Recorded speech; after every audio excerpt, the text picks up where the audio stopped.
Shalom, que la grâce et la paix du Seigneur nous soient données. Je vais répondre à la question qui a été posée, à savoir pourquoi est-ce qu'Abimelech, dans Genèse 20, 14 à 16, a donné 1000 pièces d'argent à Abraham euh, pour Sarah et non pas un autre montant. Pourquoi est-ce qu'il a fait et pourquoi pas un autre montant? Alors, pour commencer, on va lire le passage. Donc, pour planter le décor ici, Abraham était parti dans le pays d'Abimelech. Et du fait qu'il avait une très jolie femme, donc Abraham a décidé avec Sarah de s'entendre à ne pas dire toute la vérité sur la relation qu'ils avaient. Abraham a demandé à Sarah de dire qu'elle était sa sœur, et non pas seulement que sa sœur, mais sa femme, pour sauver sa vie. Et donc, Abimelech va finir par la prendre pour femme. Et le Seigneur va va ordonner à Abimelech de remettre la femme d'Abraham. Et donc, le verset 9 nous donne bien la suite des événements. Alors, Genèse 20, à partir du verset 9, Abimelech appela Abraham et lui dit: que nous as-tu fait et à quoi ai-je péché contre toi pour que tu fasses venir sur moi et sur mon royaume un si grand péché? Tu as fait à mon égard une action qui ne se fait pas. Abimelech dit aussi à Abraham: qu'as-tu vu pour avoir fait cette chose? Abraham dit: c'est parce que je disais, il n'y a sûrement aucune crainte de l'Éternel dans cet endroit. Ils me tueront à cause de ma femme. D'ailleurs, elle est vraiment ma sœur, fille de mon père, mais elle n'est pas fille de ma mère, et elle est devenue ma femme. Et il est arrivé que lorsqu'Élohim m'a fait errer loin de la maison de mon père, que je lui ai dit, aie la bonté de dire, dans tous les endroits où nous irons, que je suis ton frère. Abimelech prit des brebis, des bœufs, des serviteurs, des servantes, et les donna à Abraham, et il lui rendit Sarah sa femme. Abimelech lui dit: voici ma terre en face de toi, demeure où il sera bon à tes yeux. Et dit à Sarah: voici, je donne à ton frère 1000 pièces d'argent. Ce sera pour toi un voile sur les yeux pour tous ceux qui sont avec toi, et je te justifierai devant tous. Abraham pria Élohim, et Élohim guérit Abimelech, sa femme et ses servantes, et elles enfantèrent. Amen. Donc, la partie qui va nous intéresser, c'est à partir du verset 14 au verset 16. Abimelech prit des brebis, des bœufs et des serviteurs et des servantes et les donna à Abraham. Et il lui rendit Sarah, sa femme. Abimelech lui dit: voici ma terre en face de toi. Demeure où il sera bon à tes yeux. Il dit à Sarah: voici, je donne à ton frère 1000 pièces d'argent. Ce sera pour toi un voile sur les yeux pour tous ceux qui sont avec toi, et cela te justifiera devant tous. Donc, ici, pour commencer, je vais d'abord dire que la parole, comme elle le dit si bien, ne résulte pas d'une interprétation particulière. Donc, ça c'est une compréhension. Il y en aura d'autres en fonction de l'éclairage que le Seigneur accorde à son Église. La deuxième compréhension, la deuxième chose que je vais dire, qui est l'angle sur lequel on va aborder ce passage, c'est que le Seigneur tourne toute situation pour sa gloire. Et dans ce passage-ci, comme dans le passage lorsque le Seigneur va dire à Abraham qu'il aura un fils, il aura une postérité, et plus tard, Sarah va prendre Agar pour mettre dans le sein d'Abraham et dans le Seigneur, pour aider le Seigneur à avoir une solution pour donner à Abraham une postérité. Et la parole va nous dire que plus tard, dans la Nouvelle Alliance, que Agar était la Jérusalem terrestre, tandis que Sarah est la Jérusalem céleste. La Jérusalem terrestre qui enfante les esclaves, tandis que Sarah est la Jérusalem céleste, la femme libre, qui donne naissance à des enfants qui sont libres. Donc, ce n'était pas la volonté du Seigneur initial que Abraham aille avec Agar. Le fils promis ne venait pas d'Agar, mais bien de Sarah. Mais malgré le fait que Sarah a quand même posé cet acte, parce que après le Seigneur va dire à Abraham: marche devant ma face et sois intègre. Donc, Abraham n'avait pas été intègre aussi en allant avec Agar. Donc, de ce fait, le Seigneur va quand même prendre ça pour enseigner son Église en faisant la différence qu'il y a entre Israël céleste et Israël terrestre, entre la femme esclave et la femme libre. Donc aussi, c'est sous cet angle qu'on va aborder ce passage. De manière littérale, physiquement, Abraham n'a pas bien fait d'envoyer sa femme, de laisser qu'on avait sa femme, sachant qu'on pouvait la déshonorer. Mais le Seigneur se sert aussi de cette situation pour nous révéler des choses importantes sur Christ. Donc, c'est ce qu'on va faire. On va comprendre ce passage aussi de manière ressortie Christ à l'intérieur. Donc, la première chose, ce qu'on va s'arrêter, c'est d'abord la compréhension des personnages. Abimelech ici était effectivement roi de Guérard. Et son nom vient de Ab et de Melech. Melech, nous parle du roi, et Ab nous parle du père. Donc, Abimelech, c'est le père qui est roi. Il va, dans ce passage, il est un symbole, une préfiguration, je vais dire comme ça, du père, de Dieu en tant que père, de Dieu le père. D'accord? Et Abraham, qui veut dire père d'une multitude, est ici une image de Christ. Et Sarah est une image de l'Église. D'accord? Alors, je voudrais ici d'abord qu'on retienne que Abimelech, c'est le père qui est roi, et Abraham, c'est le père d'une multitude. Il y a bien un rapport entre les deux, et on le verra. Ça, on retient ici, mais je y reviendrai. Comment le fils, dans une relation père-fils, le fils est aussi un père. On verra. Donc, on nous dit que Abimelech va prendre des brebis, des bœufs, des serviteurs et des servantes qu'il va donner à Abraham le fils. Donc ici, j'ai bien dit, ce sont des images. La réalité, Abraham n'est pas fils d'Abimelech, mais pour comprendre la dimension, pour la dimension prophétique, ici, il représentait, il jouait comme des rôles, des symboles, et tout dans la parole n'est que symbole. Donc quand on aborde des écritures, même ce qui est historique, il y a du symbolisme à l'intérieur, et on peut comprendre beaucoup de choses derrière ça. Donc, Abimelech, ici qui joue le rôle du père, va se rapprocher de son fils en lui donnant des choses qui ont tous un lien. D'accord? Les brebis, les bœufs, les serviteurs, les servants. C'est la nature des choses, et l'ordre par lequel cela est cité ne s'est pas fait de manière anodine dans la parole. C'est bien pensé, c'est Dieu qui en est l'auteur, et ça nous révèle quelque chose. Donc, lorsque j'affiche les différences à l'écran, tout d'abord, on a brebis. D'accord? Le mot seton, ça veut dire petit bétail, foule. Ce n'est pas les seules définitions. Il y en a d'autres, mais ce sont ceux qui m'ont parlé. Alors, on a bœuf qui est bakar, qui veut dire bétail, troupeau. On a serviteur qui est ebed. On a servante qui est shifcha. Alors, Abimelech a pris des bœufs.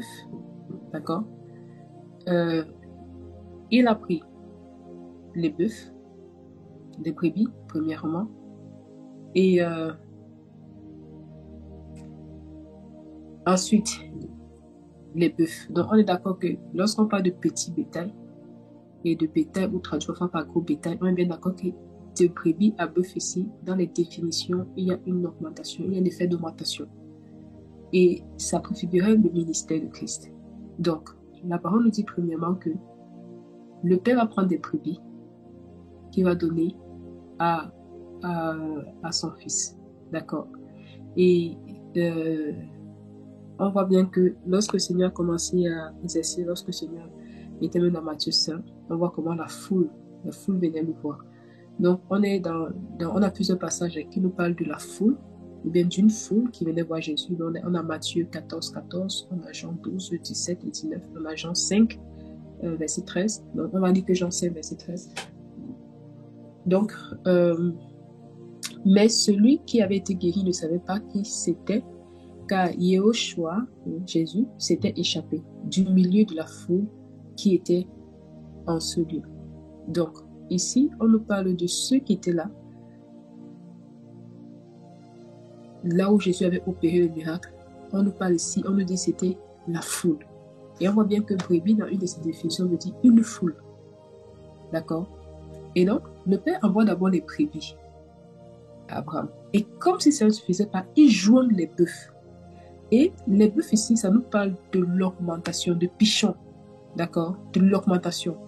Guillon, qui éclate, Édékel, rapide, et Ephrate, fertilité. Donc on a ce mécanisme de croissance là ici.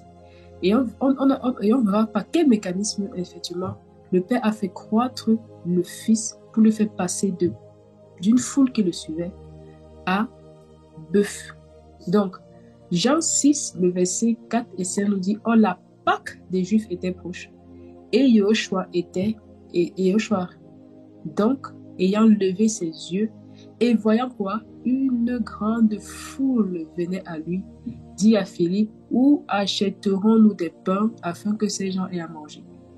Donc, ici, on nous dit que ce n'était plus qu'une foule, dans Jean 5, 6, dans Jean 5, 13, mais dans Jean 6, on voit bien que, ici, on nous dit, le Seigneur a vu une grande foule. Donc, il y a une augmentation, parce qu'un petit bétail et un gros bétail, ce n'est pas la même chose. Il y a bien une augmentation. Dans Matthieu 9, versets 6 à 8, la parole nous dit, or, afin que vous sachiez que le Fils d'humain a autorité sur la terre de remettre des péchés, il dit au paralytique, lève-toi, prends ton lit et va dans ta maison. Et s'étant levé, il s'en alla dans sa maison. Et quoi? Les foules, voyant cela, furent dans l'admiration et elles glorifiaient Elohim qui a donné aux humains une telle autorité.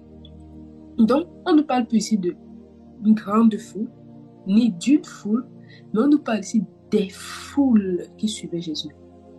Ça, c'est l'augmentation. Ça, c'est Pichon. Ça, c'est l'augmentation. Et ça, c'est le frein de la fertilité. Le verset 33 nous dit, et le démon ayant été chassé, le mien parla, et les foules furent dans l'admiration et dit, jamais chose ne s'est vue en Israël.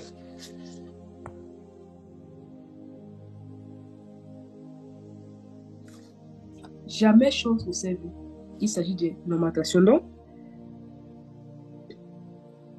la conversation prophétique entre Abimelech et Abraham nous parlait de quoi? Du ministère de Christ, de la vie de Christ.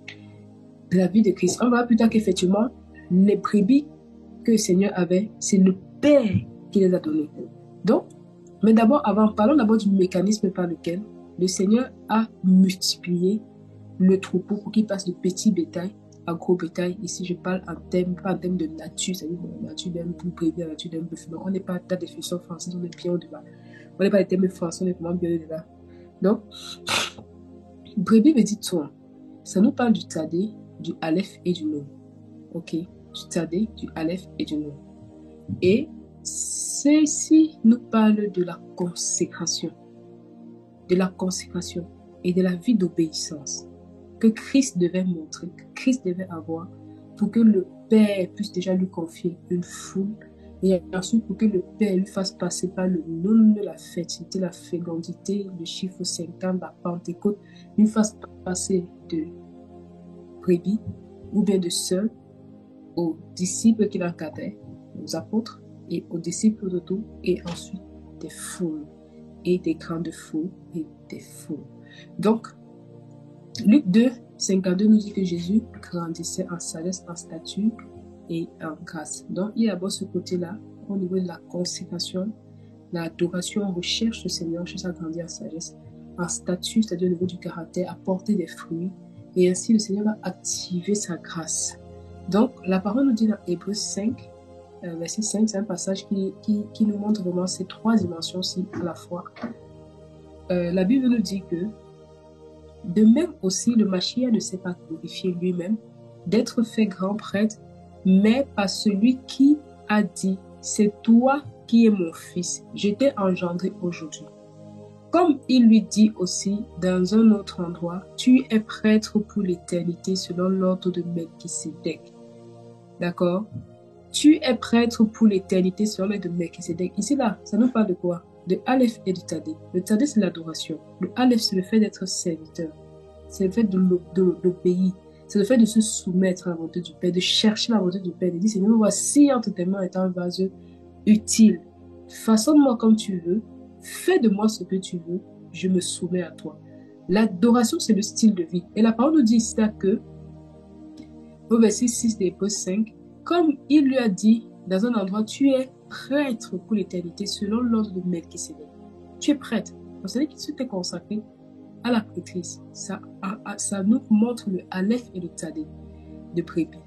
Et ensuite, il dit, c'est lui qui, pendant les jours de sa chair, a offert avec de grands cris et avec larmes les prières et les supplications à qui? À celui qui pouvait le sauver de la mort. Et il a été exaucé à cause de sa piété. Verset 8. Bien qu'étant fils, il a pourtant appris l'obéissance. Ça, c'est Aleph le Tzadé. Il a appris l'obéissance par les choses qu'il a soufaites. Verset 9. Et ayant été rendu parfait, il est devenu l'auteur du salut pour qui tous ceux qui lui obéissent. Ça, c'est le nom. Il est devenu l'auteur du salut pour tous ceux qui lui obéissent. C'est-à-dire que désormais, quelle qu'en soit la nation, il n'était plus que pour les brebis perdues dans la maison d'Israël. Mais quelle qu'en soit la nation, tous ceux qui entendent sa voix, qui acceptent, qui lui obéissent, sont désormais sauvés à cause, par ce salut éternel qu'il nous a donné.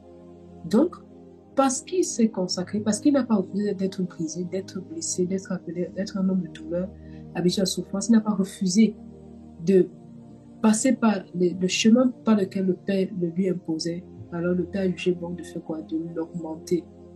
On est dans Bakar, qui signifie le bétail, le troupeau. Et Bakar nous parle du bête, la maison, du coffre, l'imitateur, l'imitation, le fait de singer, le fait d'imiter, comme la parole nous recommande d'imiter la foi des ennemis, d'imiter Christ, et le rêche, la tête roche, la tête de chef. D'accord? Donc, ensuite, le mot Baka ici nous dit quelque chose de très important. Les brebis doivent arriver, entrer à la maison. C'est très important. Le Seigneur dit dans Jean 16, dans Jean 10, 16, j'ai encore d'autres bébés qui ne sont pas dans la bergerie. La bergerie, c'est une maison. C'est un abri. Et c'est lui-même qui est là, qui est notre berger. C'est lui-même qui est la bergerie, qui est cette maison-là qui nous abrite, nous, en tant que ses brebis. Il dit, j'ai encore quoi? Des brebis. Le Seigneur ne parle pas au hasard, il ne place pas les mots au hasard. Il dit, j'ai encore des brebis qui ne sont pas à cette bergerie. Celles-là aussi, il faut que je les amène. Elles entendront ma voix et elles deviendront un seul bakar, un seul troupeau. Donc, on ne va pas s'arrêter à la traduction française. Non.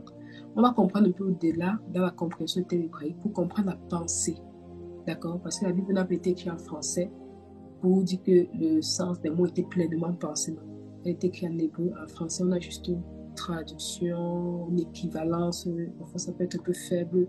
Il y a des mots qui signifient plusieurs choses, comme en français, il y a des mots qui peuvent signifier plusieurs choses.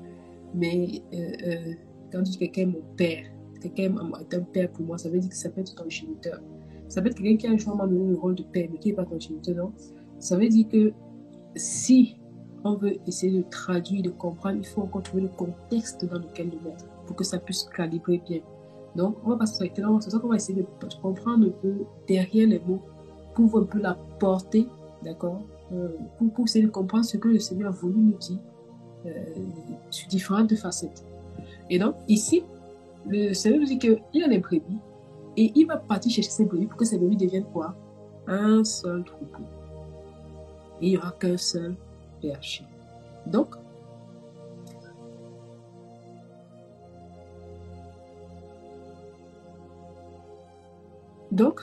ensuite, le Seigneur nous dit, il veut que les brebis deviennent un seul troupeau. Avant de passer à serviteur, on peut se demander comment est-ce que cela peut se faire, comment cela se fera-t-il. Alors, comment est-ce que c'est possible d'être un seul troupeau? Et effectivement, c'est possible par l'unité de la foi. Par l'unité de la foi. Par l'unité de la foi. Non pas l'unité d'un bâtiment, non pas l'unité d'un pasteur, d'un berger, mais l'unité de la foi. Et lorsqu'on va comprendre cette notion d'unité de la foi, on va arrêter de se diviser pour tout et pour n'importe quoi.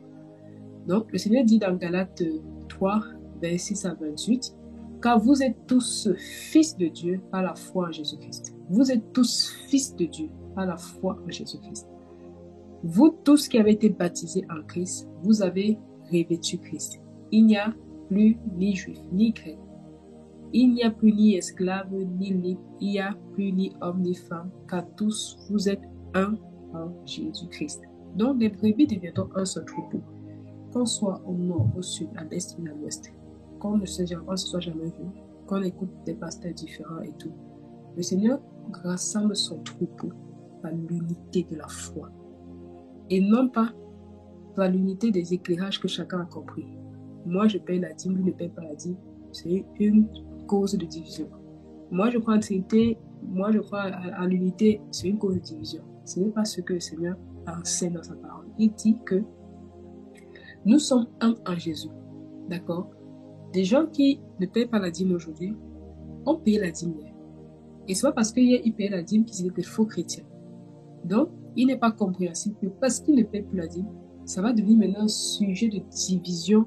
Parfois, même dans les couples, entre hommes et femmes, ils ont parcouru toute la Bible et le seul sujet sur lequel ils ont vu qu'ils vont discuter, c'est la dîme.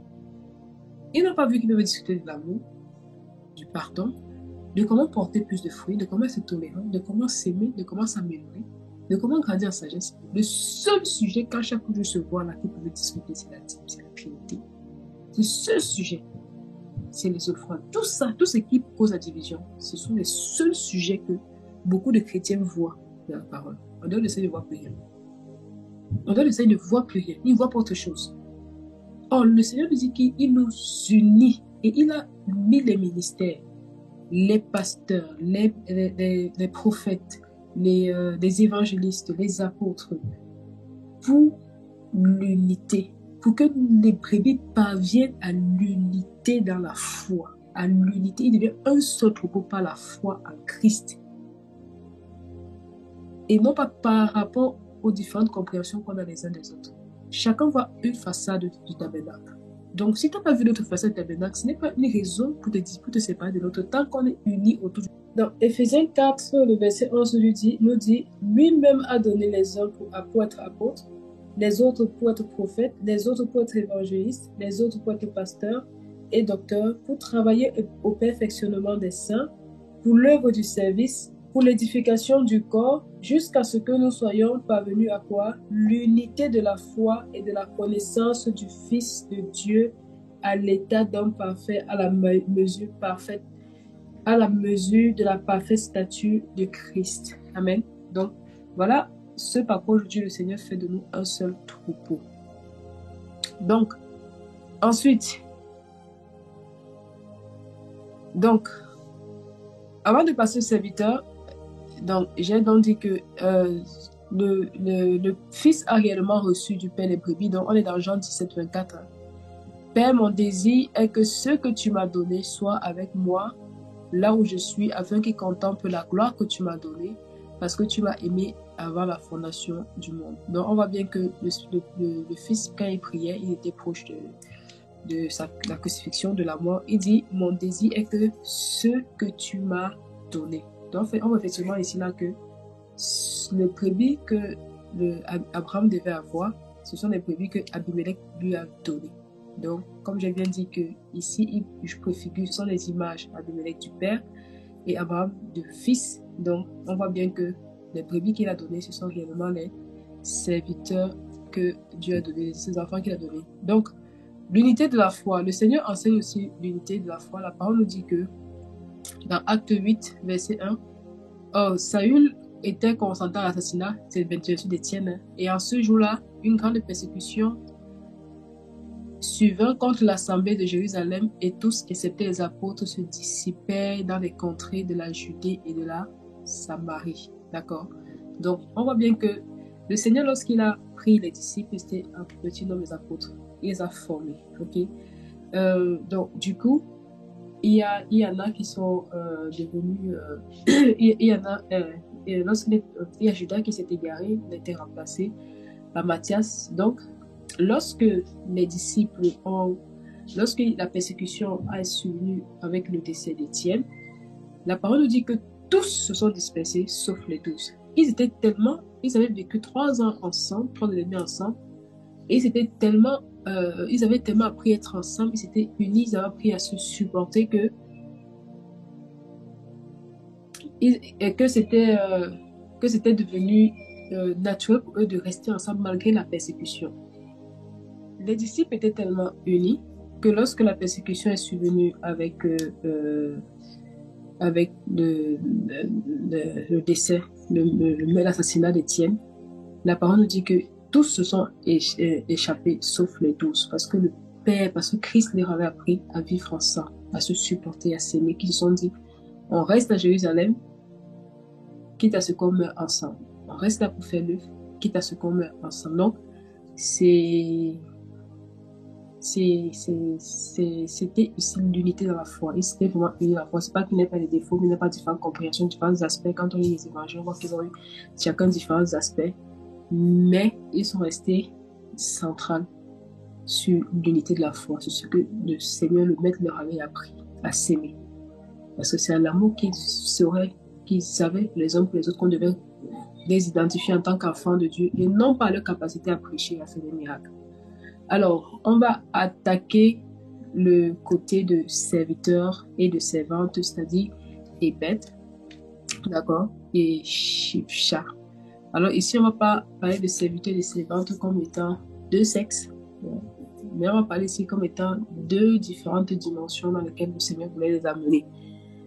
Et donc, ensuite, il y a des brebis, il y a des bœufs qui forment la bergerie, et le Seigneur va établir sur eux quoi?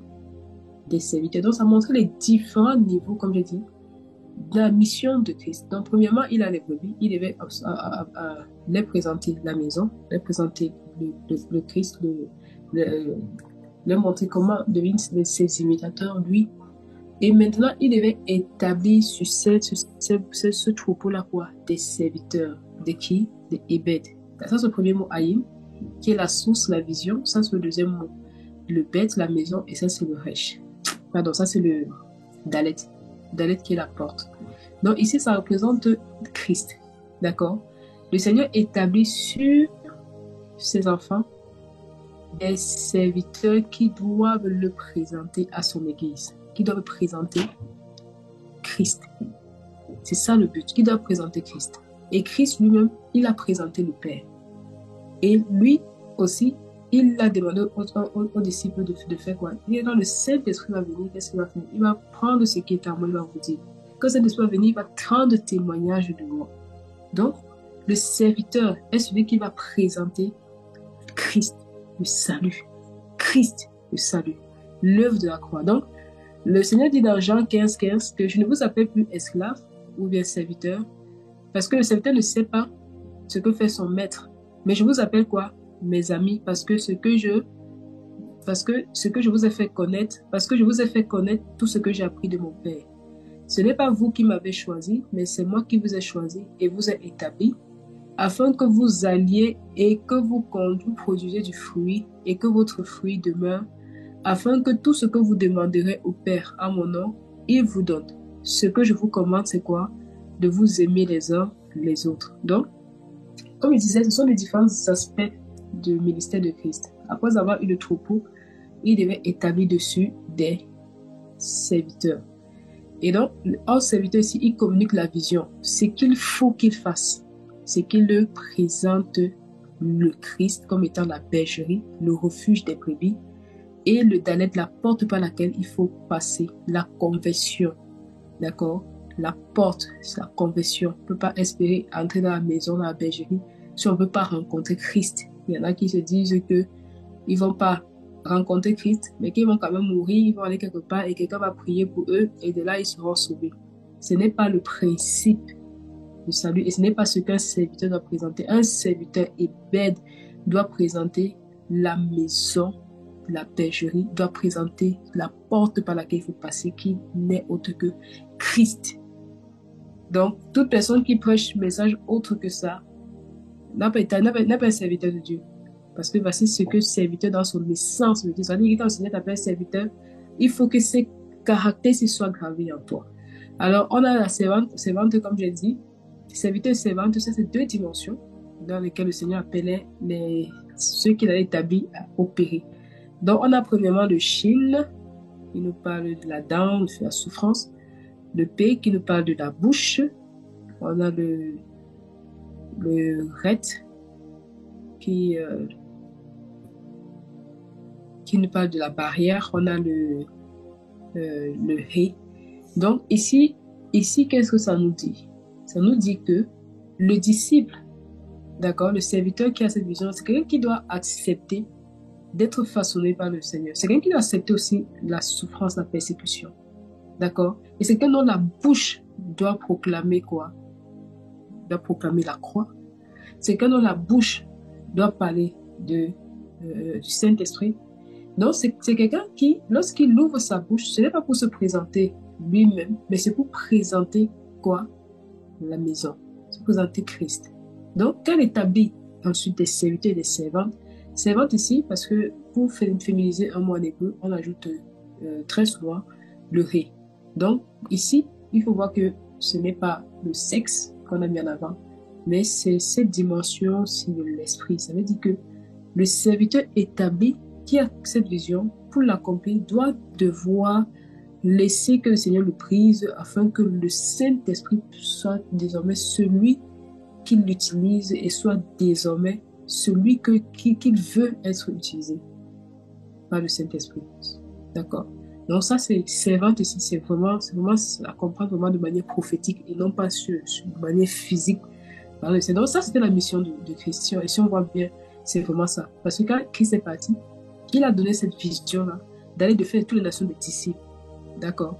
Il leur a demandé d'attendre que le Saint-Esprit vienne sur eux.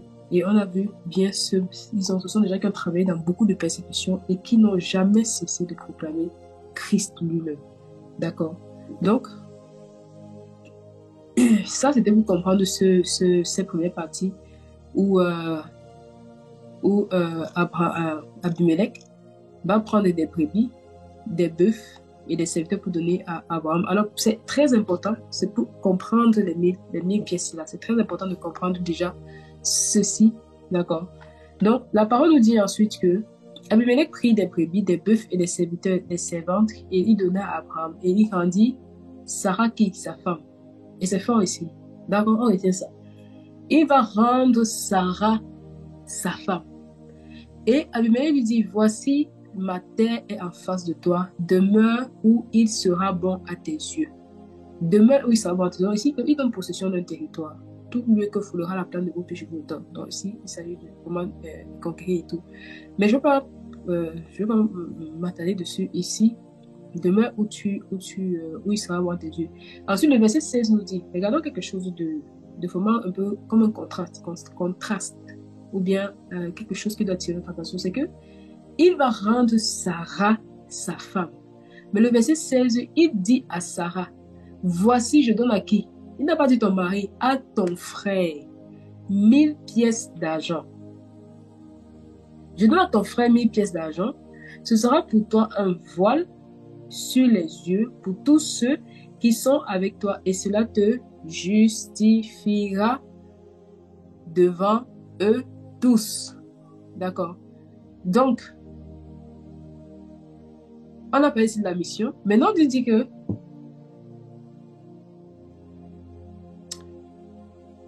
Abimelech va donner.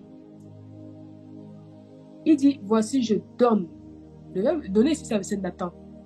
C'est le mot Nathan qui veut non taf non. D'accord, non taf non. Qui veut dire donner, accorder, consacrer. Il va donner à Abraham. Il dit à Sarah, je donne à ton frère. Donc, il va donner. D'accord. Et une chose que j'allais dire avant de passer dessus, je dois le dire absolument. C'est aussi la dimension prophétique. La parole dit qu'il rendit Sarah sa femme. Ça veut dire, le mot rama, l'une des définitions veut dire restaurer, rafraîchir, réparer. Donc, on voit vraiment ici que c'est le Père qui a réparé Sarah.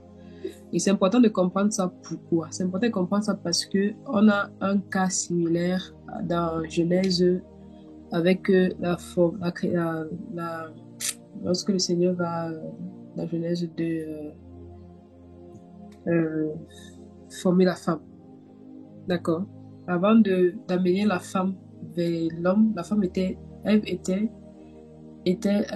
avec le Seigneur.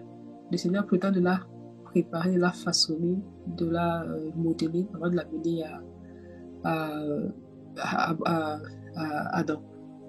Donc ici, on a aussi le même cas de figure, parce que si en considérant, bien sûr, Abimelech comme étant le père, on voit que Sarah était dans l'intimité avec. D'accord? Et il a restauré, il a réparé, il a rafraîchi Sarah avant de l'amener à Abraham. Donc dans l'intimité, si c'est pas que physiquement elle n'a pas connu, mais si on me compare de façon, parmi les intimes de quelqu'un ne veut pas dire aller sexuellement avec la personne, ça veut dire être proche de la personne. Donc Sarah était proche d'Abimelech, elle était dans sa maison, donc on va comprendre de manière prophétique. Quand il dit il l'a rendu, ça veut dire qu'il avait réparé Sarah. Donc ça c'était la petite parenthèse. Ensuite, il va donner à Abraham c'est-à-dire 1000 pièces d'argent, c'est-à-dire consacrées, accordées. Ok? Donc, euh, donc, ensuite, la parole nous dit que il donne à son frère. Pourquoi ici on parle de frère? Parce que, comme je dis, c'est la relation qu'il y a entre Abraham et Abimelech. Je l'aurais dit encore plus, ça, entre une relation père-fils. Et Abraham, c'est l'image de Jésus-Christ. Jésus-Christ avait besoin de frères et sœurs. Jésus-Christ a fait de nous ses frères. D'accord? Et c'est pour ça qu'Abraham ici nous parle de deux dimensions de la relation qu'on a avec le Seigneur. Il dit, il rendit Sarah son épouse. Mais il va dire à Sarah, écoute, celui que tu vois là, qui est ton époux, c'est aussi ton frère. Donc, ça, quand le Seigneur est venu, il fallait qu'il accomplisse tout ça parce que tout cela parlait de sa vie sur terre, de ce qu'il ferait pour l'Église et de la relation que l'Église aurait avec lui. Donc, il va rendre et il va donner par quoi? Par le biais de la croix. Nun taf nun. Nun taf nun. Parce qu'il est devenu le premier des ressuscités. Nous, on va ressusciter aussi. Ou alors on sera enlevé. Mais ceux qui vont ressusciter pour être aussi la vie seront des frères, des co-héritiers de Christ. Et c'est magnifique comme la parole place les choses. C'est magnifique. Quand on dit donner, il a donné à Abraham. On ne comprend pas trop. Il a donné à son frère. On ne comprend pas trop. Mais quand on voit que c'est, en fait, c'est pas l'œuvre de la croix. Et c'est pas le fait qu'il fallait que le Fils se multiplie. Il est le premier-né de ceux qui sont ressuscités. Il est le premier-né. Ça veut dire qu'il y a d'autres personnes qui sont derrière. Donc, par ce phénomène de multiplication, par l'œuvre de la croix, le Seigneur dit que si le graine tombait en terre, ne meurt, il ne peut pas porter du fruit. Donc, il fallait qu'il passe par la croix pour mourir afin de porter abondamment du fruit. La dette du milieu, c'est le taf, ça nous parle de la croix. Et à la croix, Christ est mort afin d'être multiplié. Donc, il est parti à la croix pour la cause de ses frères afin de ne pas être le seul, de ne pas rester 2000 ans sur terre, mais de bien mourir, d'accord, la graine de blé qui tombe à terre meurt, afin de porter du fruit. Et on voit qu'effectivement, le Nun, qui est le chiffre 50, qui nous parle de la fécondité, de la fertilité, qui nous fait penser à la Pentecôte, le 50e jour après la Pâque, on voit bien et bien que à la Pâque, il y a eu effectivement une multiplication, non seulement que les disciples sont devenus l'épouse, mais en plus, ils ont engendré 3000 âmes. Et à partir de ce moment, le Saint-Esprit convainquait tellement les gens du péché. Et la parole nous dit que Dieu ajoutait chaque jour à l'église les personnes pour être sauvées. Amen. Donc ça, c'est très fort, en fait, de la conversation prophétique qu'il y a eu entre Abimelech et Abraham. C'est très fort, c'est très fort. Une conversation tellement prophétique. Donc, il dit, je donne. C'est-à-dire que pas le nom de ta, pas l'œuvre de la croix. Je donne quoi? À ton frère. D'accord? Celui qui est passé par là pour devenir ton frère. Il dit, je donne à ton frère 1000 pièces d'argent. Ok, donc ici, 1000. 1000 veut dire élève. On utilise le aleph, le lamed et le p. Le p, c'est la bouche, lamed, ça nous parle de l'enseignement. Aleph, ça nous parle de serviteur. Et ce mot élève vient aussi de élève, qui nous parle de bœuf, de possession, et qui vient de alf. Tous les trois s'écrivent avec les mêmes éléments de la même manière. Ici, on a ajouté, ça ce sont des voyelles pour aider au son. C'est-à-dire, à un moment donné, on va dire aleph, à un moment donné, on va dire élève. Donc, ce n'est pas ça qui nous intéresse, mais c'est vraiment les lettres hébraïques par lesquelles cela s'écrit. Donc, il donne 1000 pièces d'argent Alors, il faut dire que le mot pièce n'a pas été traduit. Donc, c'est 1000 argent. Donc, certainement, ils ont mis pièce pour faire du sens. Mais ce n'est pas, il n'y a pas un mot strong derrière à partir duquel ça vient. Non, il a donné 1000. Et comme je l'expliquais, comme je disais tantôt, ici, il était question pour comprendre les 1000 pièces, il faut comprendre cette dimension-ci là. D'accord? Il faut comprendre ce qu'il a voulu ici. Voici l'intention qu'il y avait. Et le 1000, cela vient encore simplement être une confirmation. De quoi? De ce que le fils devait être un serviteur pour pouvoir racheter plusieurs. Donc, ici, il faut bien dire que 1000, c'est Aleph. Ça nous parle aussi du bœuf, du serviteur. Et donc, la racine de ce mot-ci, c'est Alf. Alf qui veut dire apprendre et enseigner.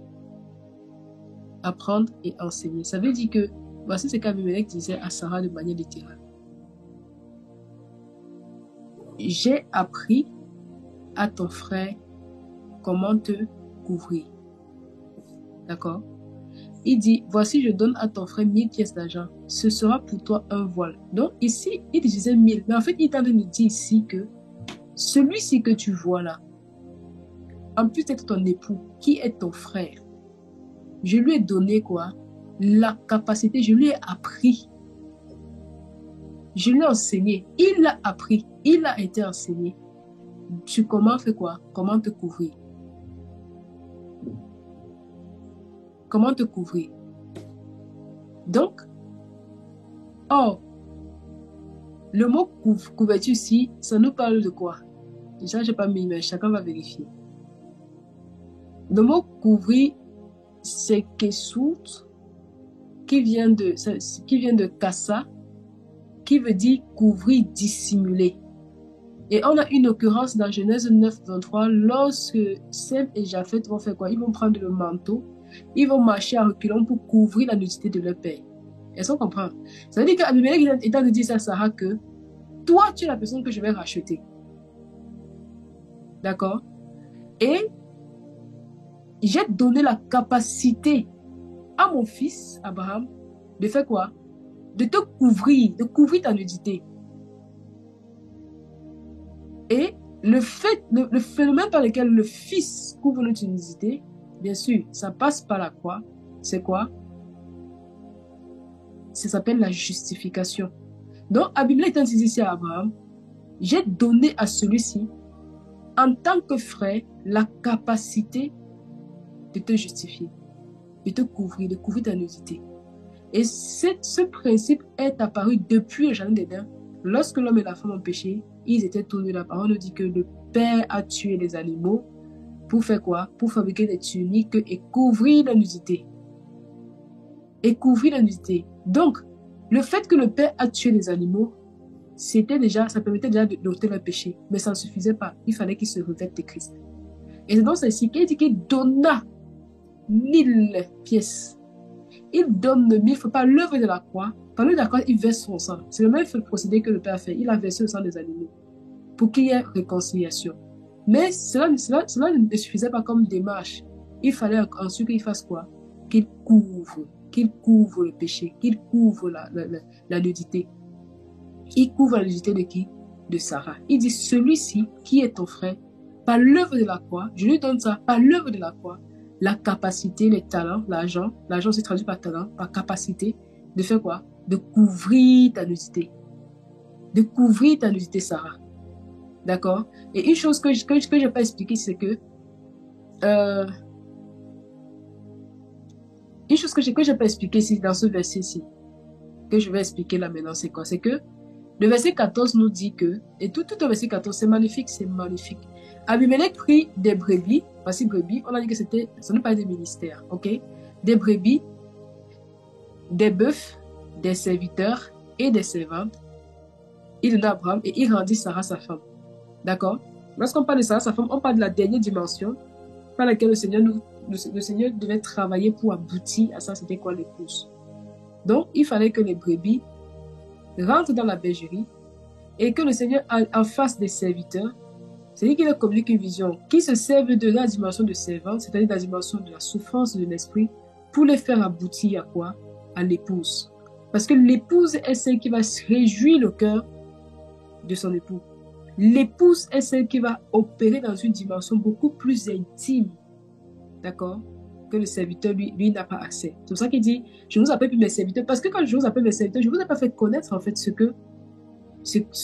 ce que j'ai appris du Père. Je ne vous appelle plus, mais on va quitter la dimension de serviteur, on va aller dans une intimité beaucoup plus profonde, celle de l'épouse. Donc, je n'ai pas mis ici, mais c'est brebis, bœuf, serviteur, servante et épouse, dans le même verset 14. Et donc, Abimelech donc, va enseigner à Abraham comment couvrir la nudité de son église. Comment justifier Sarah. Voilà pourquoi il dit que cela va la justifier aux yeux de tous ceux qui vont regarder. Donc ça, c'est bien la raison pour laquelle le montant n'est pas autre que 1000, d'accord? Parce que ça nous parle ici de apprendre, d'enseigner, ça nous parle d'élève, de serviteur. Et c'est pourquoi il fallait que Christ soit un serviteur. Alors, je vais lire un passage qui va venir confirmer cela. Donc, pour couvrir, il fallait aussi que, on a le cas, comme je dis, avec Adam et Ève dans le jardin d'Éden. On a le cas avec Jacob lorsqu'il a volé la bénédiction de son frère. Il a revêtu le manteau de Ésaü qui était fait de peau d'animaux. D'accord, c'est sa justification. Il fallait qu'il ait cet manteau pour pouvoir avoir accès à la bénédiction. Donc ça, c'est à comprendre vraiment de manière spirituelle, comme je disais au début. Ce sont des conversations prophétiques. Il ne faut pas juste regarder ça dans la dimension d'une histoire. Donc, ensuite, qu'est-ce que le Père a pris au Fils? Comment est-ce qu'il a pris? La parole nous dit dans Philippiens 2, c'est qu'il y ait donc en vous la même pensée que le Mashiach Yahushua, lequel, étant en forme d'Élohim, c'est-à-dire de Dieu, n'a pas considéré comme une proie à saisir d'être égal à Élohim. Mais il s'est vidé de lui-même en prenant la forme d'un esclave, en devenant semblable aux humains et reconnu à son apparence comme un être humain. Il s'est abaissé lui-même en se rendant obéissant jusqu'à la mort et même jusqu'à la mort par la croix, la mort de la croix. Et voilà pourquoi est-ce que je disais au départ que Abraham, qui est père d'une multitude, et Abimelech, qui est le père qui est roi, ont quelque chose en commun, c'est qu'ils sont pères. Mais l'un joue le rôle de fils, l'autre joue le rôle de père. Ça veut dire quoi? Ça veut dire qu'ici, on voit bien une égalité. Le père de multitude, la multitude, c'est en effet Dieu qui est notre père à nous tous. Et celui qui est roi, c'est Jésus toujours. C'est pour ça que Philippiens 2 nous dit qu'il n'a pas regardé à son égalité avec Abimelech. Il n'a pas regardé au fait que lui aussi est un roi, lui aussi est père, lui aussi il est Dieu, lui il est Dieu, pour en faire une proie à saisir, pour commencer à dominer ce genre des écrasés. Hein, comme il a dit à Pilate, si je voulais, je commanderais une armée d'anges qui viendrait maintenant me défendre. Mais il n'a pas regardé à ça. Mais il s'est humilié, il a accepté de passer à la croix, de mourir de la mort de la croix. C'est magnifique. La parole est tellement vraie. Cette histoire, si là nous résume la vie de Jésus-Christ, c'est magnifique. Et son plan merveilleux pour sauver son Église, c'est magnifique. Et bien qu'étant fils, Hébreux 5:8, il a appris l'obéissance par des choses qu'il a souffert.